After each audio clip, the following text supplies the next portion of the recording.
The Philadelphia Phillies 2025 season is shaping up to be one of the most pivotal ones this franchise has had in years, with the results of this season having a direct and dramatic impact on the future of this team. What's up, everybody, and welcome back to the channel. In this one, we're going to be diving into the situation happening right now in Philadelphia. A lot of people are thinking that their championship hopes could be coming to an end very soon. I don't necessarily agree with that, but I do understand that there is some cause for concern. Don't worry though, I do still think that they have a path to greatness. Let's get into it. Is 2025 the Phillies' last shot at a ring with this core? That's what we're talking about today, folks. And in my opinion, the Philadelphia Phillies, they have a roster that from top to bottom, one of the best in baseball. Like, seriously, top to bottom lineup, bullpen, starting pitching, one of the best in MLB. But it might not be that way for very much longer. Flashing over here, everybody, this is the payroll right now for these Philadelphia Phillies. As we can see, they are up there in payroll, folks. They have $289 million on the books. But what we're more concerned with is this bright yellow box right here, free agent. It is next to the names of a lot of key players. You got it right here. JT Realmuto, after this year, free agent. Kyle Schwarber, you know, the guy that on any given year, he could blast 50 home runs. He could take anybody yard at any given moment. Yeah, he's going to bat 210, but it doesn't matter because he gets on base like crazy and he hits bombs. He is going to be a free agent after this season. That's big. That's a huge part of that offense. Leadoff hitter for the Philadelphia Phillies that may or may not be there on this team moving forward after this season. Max Kepler, all right, not a big one right there, but Jordan Romano, that's a name. That's somebody that they acquired this offseason. He's going to be one of their back-end rotational guys. He is going to be a free agent after this, among various other players right here as well. And also a name that I want to bring up here, Ranger Suarez. Now, from my understanding, Ranger Suarez is a little bit injured to start the season, so please, Phillies fans, if you're watching this video right now, I'm not extremely familiar with his injury. How long is he going to be out with? I think it's got something to do with his back, but still, that's a guy right there that any given baseball team would be happy to have. Maybe not the Dodgers, but, you know, 29 other baseball teams would be very happy to have that guy in their starting rotation, and he's still only 30 years old. Which is another thing that I want to get to right now, because these Philadelphia Phillies, they are starting to get up there in age. And all of these things right now, it's got people wondering, all right, like, is this the last shot with the core? Now, going over here, the president actually spoke about this. The Philadelphia Phillies president spoke about this. He was asked effectively, is this the Phillies' last shot to win a World Series? Is this your last chance? And he came out and said this, with the present core, in most likelihood, yes. Not 100%, but we have some big free agents at the end of the year. We also have some really good young players coming up. So it's most likely the last chance for the complete club. Now, the fact that they have young players coming up, like, that's phenomenal, and we will get to their prospect system relatively soon, because that obviously plays in to all of this. However, I do think it's a little bit unfair to just assume it's like, all right, you got a top prospect, come in and fill in for Kyle Schwarber. I mean, like, that's a guy who's, let's face it, he's going to hit 40 home runs this year, right? If he's healthy. You can't expect a 23-year-old or whomsoever it's going to be, unless they are, like a Bryce Harper level of prospect, to come up here and to replicate that level of production. I also think that something needs to be said about JT Realmuto. Now, I understand going over here to JT Realmuto, he's not the same guy that he was back in, 2020? 2022 when he had an 820 OPS at the catching position. That's crazy. 6.5 WAR. He's not that guy anymore. He's not going to be that guy, I think, offensively speaking, but he is still the Phillies guy. And JT Realmuto, like, this is somebody that anchors down the pitching staff, right? He calls a good game. He plays good defense. And losing a catcher like this, if he does hit free agency, which based on what the president said, I think there's a high likelihood that he will, and should he go somewhere else, that's been your starting catcher for, what is that, 6 years? That's a big loss, right? That's somebody that impacts your team in ways that you don't necessarily see in the slash line.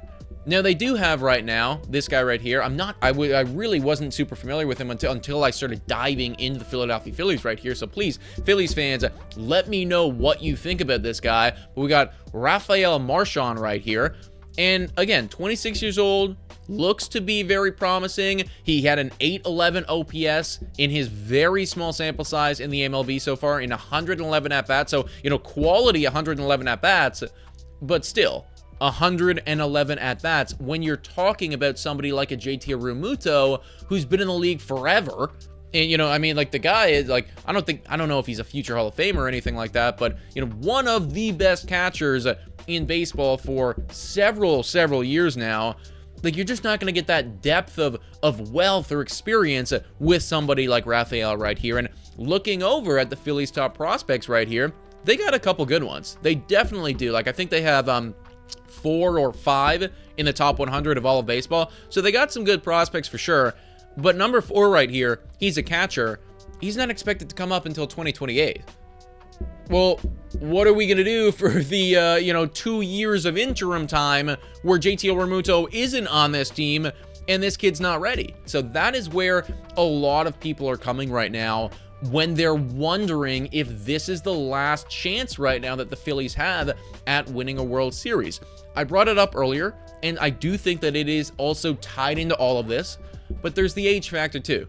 Because when you look at the numbers right next to these guys' names, Kyle Schwarber probably leaving after this year, so you don't need to worry about him, but Trey Turner, going to be turning 32 this year. Now, I love Trey Turner. I'm never going to bet against Trey Turner, but a huge part of Trey Turner's game is his legs, his speed, his ability to run the base paths. When you start to get up there in age, those are some of the first things that are going to start to leave you, right? You don't often see, a crazy stolen base threat or, a crazy speed guy going later into their career. The last guy that I could think of that, was older and could still swipe a bag at will was Whit Merrifield. But again, these are not, that's not the usual. That's not the rule, right? That's kind of the exception right there. And again, not going to bet against Trey Turner, but you just start to get this wrinkle of doubt in there where it's like, all right, he's getting up there in age. The clock is ticking. Same thing with Bryce Harper. He's going to be 33 this year, and I will never bet against Bryce Harper. I love Bryce Harper. I'm actually a Bryce Harper stan. I always draft him in my fantasy baseball leagues. I love the guy. I think he's phenomenal. However, getting up there in age, 33 years old, you might start to see just a little bit of that creep in. You also see that in the pitching staff.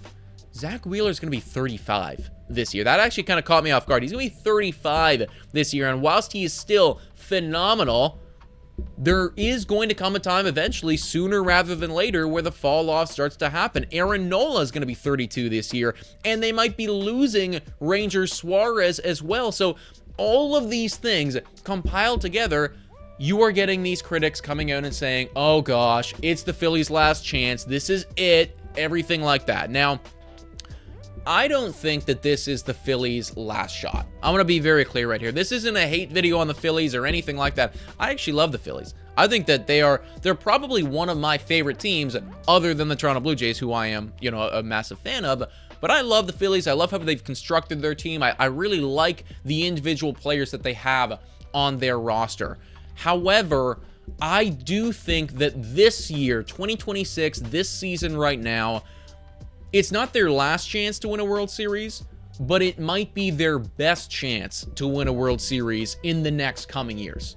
Even if they lose Kyle Schwarber and they lose JT Realmuto and they lose Ranger Suarez, I still think that this Phillies team is going to be really good next year, right? I still think that they're going to be really good. Maybe they bring up a top-tier prospect. He's pretty good. Maybe they bring in 1 or 2 free agents.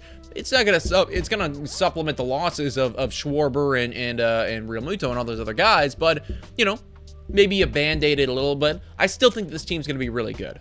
But I do think that this season right now, with this roster that they have, this top to bottom elite roster, right? Hardly any holes on this team at all. That's hard to come by. You don't see that very often in MLB, unless you're an LA Dodgers fan, right? And then you see it every other year. But, I mean, you really aren't going to have a roster that's this good year in and year out. So I do think that whilst the Phillies are not going to be done by any stretch of the imagination after this season, if it doesn't work out, I think that this is their best shot. And especially so when you look over at their division. Braves are really good. We know that the Braves are going to be good for a while. We know the Braves are going to be good for a really long time. Mets, they just spent $765 on Juan Soto. They're going to be investing like crazy in that guy and his future with the team for years. They're not going anywhere. And then you got the Nationals down there. I mean, I'm not going to come out here and tell you that the Nationals are anything to be worried about, but in a year from now, in 2 years from now, it feels like they're building something. Marlins are chalked. They're terrible. They're going to be bad for forever, so you don't need to worry about them. But this National League, it's good. And that's not even talking about the teams that you need to deal with in the playoffs, like maybe the Cubs, who are looking like they're building something right now. And then, of course, in the NL West, the Dodgers, the Diamondbacks, maybe the Padres, maybe even the Giants are building something right now. There is a lot of competition. And I do think that when you look over at this Philadelphia Phillies roster, whilst it is not the last chance for them by any stretch of the imagination to win a World Series, I think that this is going to be the best chance that they have for a little while. And that is what makes this year so critical. You got to go out and you got to deliver. But folks, let me know what you think about all this in the comments down below. Thank you so much for watching, and I will catch you next time.